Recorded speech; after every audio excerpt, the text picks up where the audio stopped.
Olá, olá, olá, você que me escuta do outro lado. Não desligue o telefone e vem comigo para mais um episódio do Longe de Mim Criticar, o seu podcast semanal sobre séries, filmes, músicas, livros e entretenimento em geral. O episódio de hoje é um episódio que eu nem ia gravar, na verdade, que é sobre um filme que eu tava bem ansioso, mas eu achava que não ia gravar sobre ele, mas eu assisti recentemente e eu preciso espalhar esse filme para os 4 cantos do mundo. O filme é O Telefone Preto. Mas antes de tudo, se você não conhece o Longe de Mim Criticar, se esse é o primeiro episódio que você ouve, aqui é um ambiente seguro pra gente criticar não, né? É um ambiente seguro pra gente falar sobre, pra gente ressaltar características de filmes, livros e obras em geral do entretenimento, porque se tem defeito, já tá lá. A gente só tá aqui pra apontar. Mas, como eu tava falando, o episódio de hoje vai ser sobre The Black Phone, ou O Telefone Preto, que é o título em português, que estreou desde o ano passado em alguns circuitos de festivais lá fora, nos Estados Unidos, mas só chegou aos cinemas esse ano. Ele estreou mês passado lá fora e chegou agora dia 21 de junho no Brasil, custou mais ou menos 18 milhões de dólares, o que é relativamente baixo para os padrões de Hollywood, né? E ele tinha ganhado muita notoriedade lá fora por conta de alguns fatores. O primeiro é que, devido a esses festivais que ele passou, ele recebeu muitas críticas positivas, dizendo que era o melhor filme do mundo, o melhor filme já feito, o melhor filme do Scott Derrickson, que é o segundo ponto daqui. Ele é dirigido por Scott Derrickson, que não tinha dirigido mais nada desde 2016, quando ele trabalhou no primeiro filme do Doutor Estranho, da Marvel. E apesar dele ter sido cotado para dirigir a continuação do filme do Strange, ele acabou saindo do projeto por divergências artísticas. Então a gente tem um diretor de certo renome que não trabalhava há vários anos e voltou aqui com esse grande filme de terror. E o terceiro ponto é que, além de tudo isso, o filme é baseado num conto de Joe Hill, que é ninguém mais, ninguém menos do que filho do grande mestre de horror Stephen King, que escreveu obras como O Iluminado, Carrie a Estranha e It a Coisa. Inclusive, é interessante ver como o Joe Hill ele tá lentamente se transformando no próprio pai. Eles já eram muito parecidos, mas quanto mais o tempo passa, mais o Joe Hill fica a cara do Stephen King. É até meio estranho isso. Então, longe de mim criticar, mas vamos falar sobre o Telefone Preto?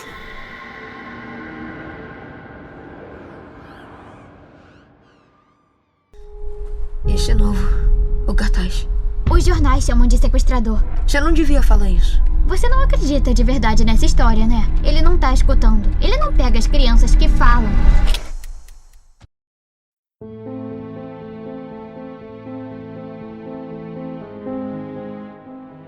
Um ponto positivo e negativo ao mesmo tempo do filme é que ele tem uma trama bem simples e bem direta. Ele conta a história de Finn, interpretado por Mason Thames, que é um garoto que mora numa pequena cidade do Colorado e vem sendo assombrada por um crescente número de garotos sequestrados, que estão sumindo sem deixar pista nem rastro. Finn tem uma vida bem complicada, cercada de abusos e violências tanto em casa quanto na escola. E para piorar tudo, ele mesmo acaba se tornando uma vítima desse sequestrador e é apelidado como The Grabber, ou sequestrador mesmo em português. O Grabber é vivido pelo Ethan Hawke, que recentemente também foi vilão de outra série, Cavaleiro da Lua, da Marvel, e ele é pai de Maya Hawke, que é a Robin de Stranger Things. Inclusive, se você assistiu a 4ª temporada de Stranger Things, tem 2 episódios aqui no podcast que você provavelmente vai adorar, que eu gravei com o meu amigo Wagner sobre a temporada. Os links vão estar aqui na descrição do episódio, mas enfim. Depois de sequestrado e dentro do cativeiro, Finn começa a receber ligações das vítimas anteriores do Grabber, direto do além, através de um telefone preto antigo que já está desativado. E junto a esses garotos, ele vai precisar arranjar uma forma de se manter vivo e dar um jeito de escapar. Eu já vou adiantando que o Telefone Preto me ganhou demais. Fazia muito tempo que eu realmente não via algo que me prendesse tanto na tela e que me envolvesse tão rápido com os personagens. E como eu tava dizendo sobre a trama do filme ser bem simples, ela é bem competente e bem consistente, mas é inegável dizer que às vezes ela deixa um sabor de quero mais, justamente por evitar ir para alguns lugares mais excêntricos ou explícitos na história. Mas isso daí já nem é um problema tanto do filme, sim das minhas expectativas vendo o filme. O Telefone Preto tem quase 1h40 ali de duração e ele gasta quase 30 minutos só para introdução do filme. São mais ou menos 30 minutos para fazer com que o Finn se encontre com o Grabber e a história ali realmente entre no seu enredo principal. Embora eu tenha conversado com algumas pessoas que acharam uma demora muito grande pra história, entre aspas, começar de fato, eu não tive tanto problema com isso assim. Até porque durante esses 30 minutos, existe a construção de várias coisas ao mesmo tempo. Eles não constroem apenas o Finn como protagonista e faz com que a gente sinta empatia por ele mais rápido, quando a situação realmente se complica. Mas também traça uma linha do tempo interessante que vai ser útil pra envolver os acontecimentos, pra deixar a gente um pouco mais entendido sobre a dinâmica do vilão, já que a gente sempre tem aquela marca temporal de uma semana se passando por conta da irmã do Finn indo pra outro lugar e deixando ele andando sozinho pela rua. Falando sobre a irmã do Finn, a Gwen, que é interpretada pela Madeleine McGraw, que, aliás, um fato interessante é que ela é irmã da Violet McGraw, que faz a Nell pequenininha na série da Netflix A Maldição da Residência Hill. Ou seja, uma família completamente talentosa, já que a Gwen é uma das melhores personagens do filme de longe, assim. Ela tem uma habilidade especial, ela consegue sonhar com algumas coisas que acontecem de verdade, e esses 30 minutos eles ajudam também a construir essas habilidades dela, a mostrar pra gente que ela tem aquela habilidade, que ela não controla e que pode ser mais útil durante o período que o irmão dela tá sequestrado e ela tenta ajudar. Como eu tava dizendo, ela é a melhor personagem do filme, provavelmente. Ela é debochada, ela tá sempre pronta pra briga, ela não deita pra ninguém, ela não espera ajuda de ninguém, se alguma coisa precisa ser feita, ela vai lá e faz. Todas as cenas dela são maravilhosas e a atriz tem uma presença de tela tão grande que eu veria facilmente um filme só com ela solucionando o caso ali com o poder dela e seria maravilhoso. Tanto as habilidades da Gwen, quanto o motivo do Finn conseguir ouvir esses meninos que já estão mortos, é meio que explicado no filme com apenas uma frase do pai abusivo deles, que aliás era o Daniel Faraday de Lost. Ele fala que a mãe deles tinha essa habilidade de ver coisas que não estavam lá, e por conta disso, por conta das vozes que ela ouvia, ela acabou tirando a própria vida. Então, não é mais explicado do que isso, não é dito os motivos de eles terem esses poderes, de onde surgiu, e eu fico feliz com isso, eu fico feliz que não tenha essa explicação, porque às vezes as coisas só são como são, e é isso aí, bola pra frente. Se dentro daquele universo aquilo foi estabelecido, porque faz sentido. Não precisa de uma explicação mais mirabolante sobre aquilo tudo. Para fechar o trio principal do filme, junto com o Finn e a Gwen, temos o antagonista, o Grabber, vivido pelo Ethan Hawke, que aparentemente é um mágico que dirige uma van preta e sequestra crianças para matá-las depois que elas acabam entrando nesse roteiro do entio que ele segue na cabeça dele. O personagem tem como principal caracterização uma máscara que possui diferentes configurações durante o filme. A parte superior e a inferior são desacopladas e ele tem algumas faces diferentes durante o filme por conta disso. Então ele começa utilizando ela toda fechada, sem boca, aí depois ele troca para uma máscara que a boca dele tá sorrindo. Aí quando ele tá puto, ele troca pra uma máscara que tem uma feição que ele tá bravo, ou que ele tá triste. E às vezes ele aparece sem a parte de cima, deixando os olhos à mostra. Olhos, aliás, que estão quase sempre marejados. É quase como se ele estivesse fazendo aquilo obrigado, como se ele estivesse com pena do Finn. E além disso, além dessa máscara que já é um visual muito maravilhoso, o Ethan Hawke tem uma forma de atuar junto com a voz e com o trabalho corporal dele, que dá praticamente novas personalidades para o personagem durante a mesma cena. É literalmente uma forma que a gente tem de tentar entender o que ele tá falando, mas ele é tão perturbado, ele muda tão rápido de personalidade, que ele só se torna cada vez mais ameaçador. Você não sabe quando ele vai estourar, quando ele vai se tornar alguém realmente, entre aspas, ameaçador. Ele tá sempre mudando a entonação dele. Dentro de uma frase, ele tá meio afável, e depois ele tá completamente irritado, e depois ele parece uma criança falando, enfim. Ele tá sempre se movimentando em tela também de uma forma bem teatral e afetada, que intimida, parecendo que realmente você não tem como prever qual vai ser a próxima ação dele. Apesar de a gente não ter muito do passado dele, isso é um ponto que eu vou chegar futuramente, ele ainda assim, durante todo o momento, é um personagem extremamente curioso, extremamente intrigante.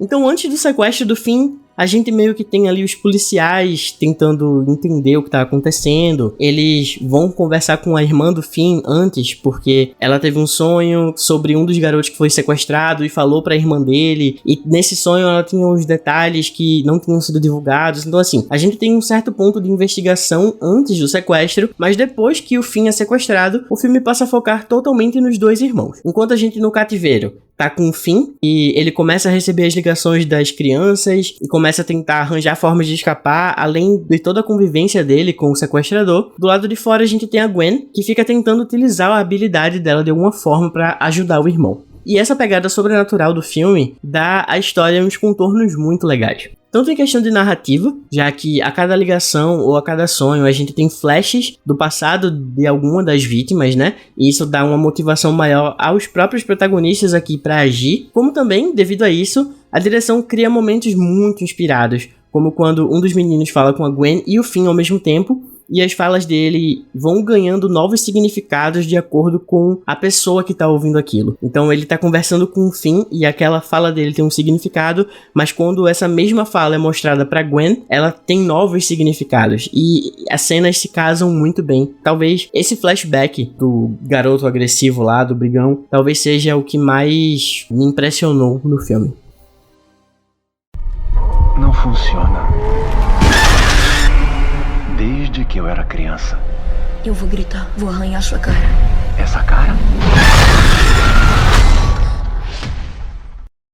E falando sobre a direção, esse filme tem uma inspiração quase que direta de outro filme que o Scott Derrickson dirigiu alguns anos atrás, que foi o filme A Entidade de 2012. Eu recentemente escrevi sobre ele, inclusive, no site do República do Medo, então eu vou deixar o link aqui embaixo se você quiser ler. E a recomendação para você ouvir o podcast deles, o RDM Cast, porque eles são incríveis e merecem toda a publicidade do mundo, então vão ouvir o RDM também.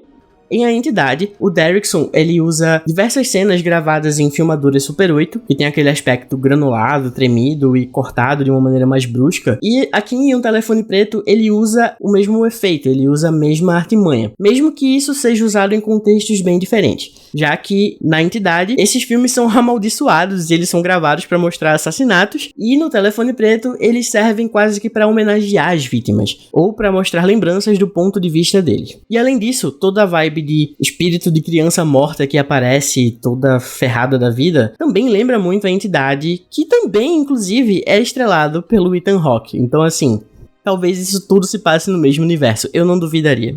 E outra história que também aparenta ter uma influência muito grande no tom de O Telefone Preto é It, A Coisa, que é escrita pelo pai do Joe Hill, que escreveu o conto que deu origem a esse filme, como eu tinha dito anteriormente. E It tem uma influência aqui, eu acho que tanto pela aura de ameaça quase onipresente desse vilão, quanto por essa presença mística que tá ali envolvendo os personagens, e principalmente pela aura de violência. Em It, A Coisa, o palhaço Pennywise é uma ameaça cósmica que está intrinsecamente ligada à cidadezinha de Derry, no Maine, ali. A cidade é violenta, suja e possui um histórico de abuso e sequestro infantil que é quase deixado de lado pelos adultos da cidade. E em It, é como se o Pennywise fosse a personificação da violência. Ele infecta a cidade e todos ao redor com esse instinto perverso dele, levando esses outros moradores quase que a um estado de dormência e de violência diante de tudo que está acontecendo ali. E tudo acaba se perpetuando novamente, e tudo continua acontecendo e se retroalimentando. É uma violência que se retroalimenta. E eu meio que senti essa mesma aura aqui no Telefone Preto. Embora esse assassino aqui ele seja totalmente humano, não tem nada de sobrenatural, ele ainda assim é um exemplo mais cruel da violência que está presente na vida cotidiana dos personagens, mesmo fora do cativeiro. Desde o começo do filme, que o Robin tá batendo no bully ali, e todas as outras crianças estão aplaudindo como se fosse a melhor coisa do mundo, até a cena do pai abusivo dos meninos batendo de cinto na Gwen, mostram que a violência ali é gratuita, é frequente, é livre de impedimentos e ela acontece. Independente de ser um vilão que usa uma máscara estranha e sequestra crianças, como o próprio pai, que é uma figura de, entre aspas, segurança. Eu acho que essa aura, essa questão de uma entidade que exala violência tá muito presente nessas duas obras. Além disso, existem outras ligações que o Telefone Preto faz com A Entidade e com It. Uma delas é que uma das cenas finais tem a Gwen andando de bicicleta na chuva com uma capa amarela, que é impossível não lembrar do George em It, no começo do primeiro filme, assim como o Pennywise, que costuma usar balões vermelhos durante suas aparições, e o Grabber usa balões, porém pretos, para distrair e sequestrar os garotos. E tanto em It Capítulo 2, nesse filmado agora recentemente em 2019, quanto em A Entidade, a gente tem o ator James Ransone na história. Aqui em O Telefone Preto, ele é o Max, o irmão do personagem do Ethan Hawke, que tá no filme mais pra ter uma cena de morte mais gráfica no final, já que ele não tem tanta serventia assim, além de ser um escape de comédia que também não funciona muito bem.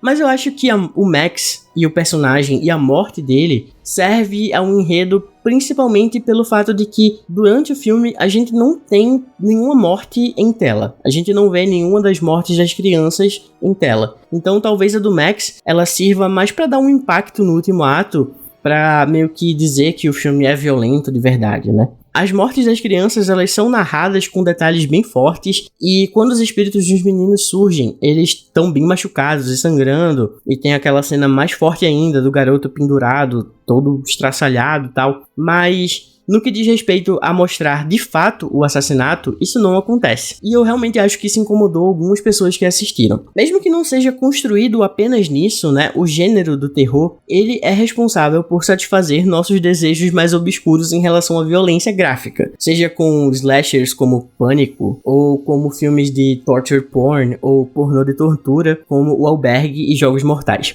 Então, quando a gente vê um filme de terror, é comum esperar cenas desse tipo, cenas mais gráficas, mais pesadas, e em O Telefone Preto a gente não tem essa entrega. Embora o filme ainda tenha uma censura de 16 anos, porque ele tem alguma violência, o filme poupa muito nas cenas gráficas e concentra os esforços para assustar e para imergir a gente naquele medo através de uma atmosfera de suspense, da situação limite e de momentos de jumpscare, que são aqueles sustos que a história dá através de aparições repentinas com uma música alta no fundo. Eu sinceramente não me incomodei com a falta de um gore mais gratuito, mas eu reconheço que a história dá uma certa abertura para mostrar isso.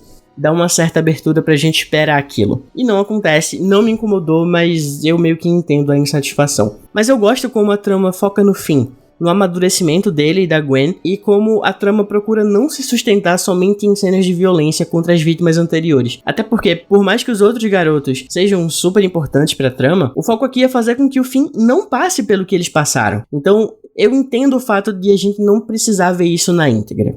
E outra coisa que eu meio que entendi da história, talvez uma coisa mais pessoal, é que, no final das contas, esse é um filme sobre como é possível você superar abusos quando a gente tem em quem se apoiar. Com um grupo de apoio, com um grupo que pode ajudar a nos tirar do fundo do poço quando a gente tem em quem confiar. Claro que aqui é uma situação sobrenatural e super específica, mas no final das contas o filme é sobre o Finn se salvando com a ajuda da irmã e de alguns amigos, de algumas crianças que passaram pelo mesmo que ele passou. Eu tenho essa sensação de que meio que é um filme de autoajuda em certo ponto. Você sabe os nossos nomes. Você vai sair daqui. Por favor, os sonhos têm que ser reais. A parede na sua frente, eu deixei um fio longo solto lá. E eu falei muito pouco, inclusive, sobre esses outros garotos que ajudam o Finn, mas eu acho que essa narrativa me prendeu tanto que eu queria guardar aqui pro final do podcast. Como eu disse, durante o filme, o Finn vai recebendo ligações de um telefone preto que tá no porão que ele tá sendo mantido em cativeiro. E apesar desse telefone já ter tido a linha cortada e tá desativado, ele ainda toca. E até o mesmo Grabber consegue ouvir ele tocando. Só que ele diz que é só estática e nunca atendeu. Porém, quando o telefone toca para o Finn, ele atende. E as primeiras vezes não tem ninguém do outro lado, mas na terceira vez, eu acho, que ele atende, alguém responde. E a partir daí, cada uma das 5 vítimas anteriores do Grabber passam a ligar para ajudar o Finn, com dicas para ajudar eles a sair vivo daquele lugar. Cada um dos meninos tem uma caracterização através de falas e ações que são muito bem construídas e que, na repetitividade que ela é feita, na repetição das falas deles, acaba ganhando uma importância bem emocional no final das contas, quando elas ganham novos contextos ali. 2 dos garotos a gente já conheceu antes no filme, um deles é o Bruce, que abre o filme com o Finn numa partida de beisebol, e a fala característica dele é dizer que o braço do Finn é um míssil, que é uma frase que me deixou gritando ali no final. E o outro é o Robin, o amigo de escola do protagonista, que já começa ali no início também dando uma surra no menino que é muito maior que ele, o que já serve para estabelecer que nem ele, que é bom de briga, conseguiu vencer o Grabber sozinho, elevando então o nível de ameaça do vilão. Cada uma das crianças dá ao Finn uma informação importante do que fazer ou não fazer no cativeiro pra fazer com que ele consiga fugir o mais rápido possível. E também dão pequenas missões pra ele ir realizando na tentativa de escapar. E cara, eu acho esse tipo de narrativa muito legal, porque no embate final, todas as dicas e todos os artifícios que as crianças ajudaram o Finn a descobrir são utilizadas numa batalha final que ele tá sozinho ali contra o Grabber. Ele não tem como pedir ajuda física dos espíritos, então ali é ele contra o Grabber, mas ele utiliza todo o conhecimento que ele ganhou das outras vítimas. Todas as coisas plantadas pelo roteiro durante aquela 1 hora ali, mais ou menos, até as mais bestas, têm uma utilidade maravilhosa no final. E eu adoro esse tipo de trama, que vai plantando uns elementos que no final se casam totalmente. Eu fico muito empolgado. E como eu disse, o filme foca nos seus personagens e não na investigação dos policiais. Assim como ele não procura explicar tudo, porque, como eu disse antes, a gente tá observando principalmente o ponto de vista das duas crianças. Elas não têm acesso a todas as informações. E eu sou muito a favor de filmes que deixam espaço para interpretação pessoal e não acham que precisem explicar todas as motivações dos personagens, porque na vida real as coisas não acontecem assim.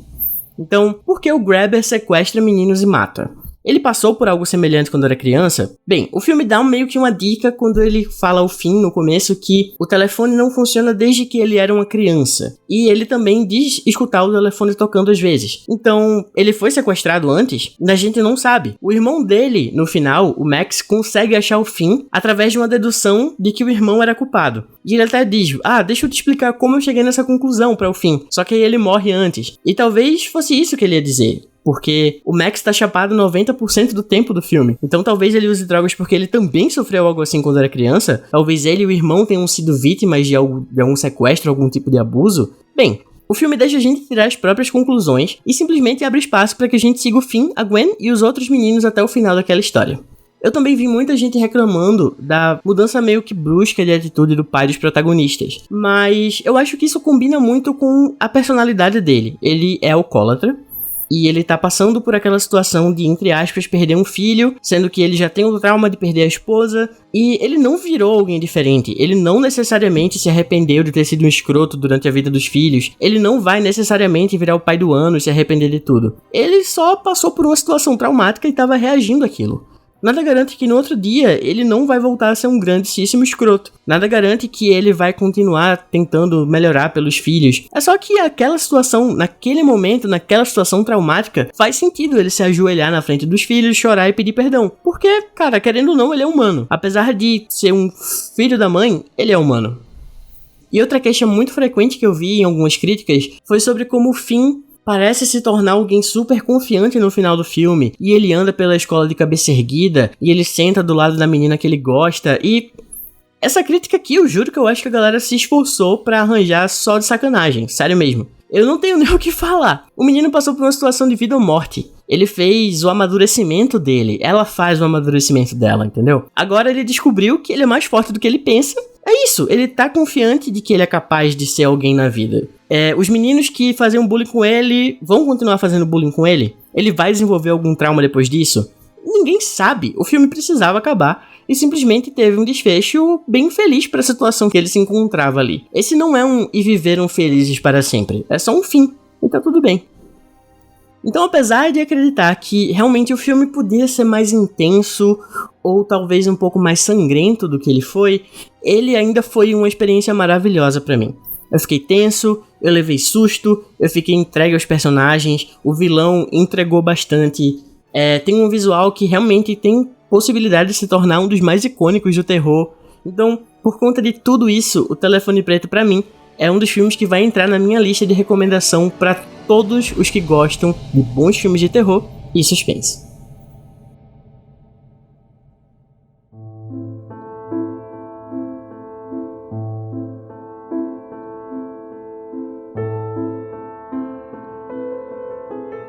E essas foram as minhas observações sobre O Telefone Preto, o filme de terror que lançou esse mês de julho nos cinemas, e eu recomendo muito que você vá assistir porque é uma experiência maravilhosa.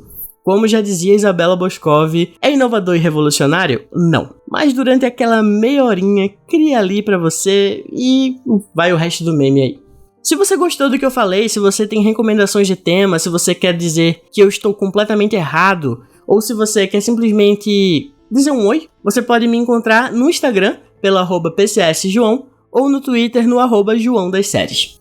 E também fica aqui o pedido para você seguir o Longe de Mim Criticar na sua plataforma de áudio preferida. Se você estiver ouvindo no Spotify, você pode classificar com 5 estrelas esse podcast, que vai dar um up na minha autoestima. E se você gostou do que você ouviu, se você gostou do episódio, não esquece de recomendar para os amigos. E se não curtiu, não esquece de recomendar para os inimigos. Até a próxima semana e valeu!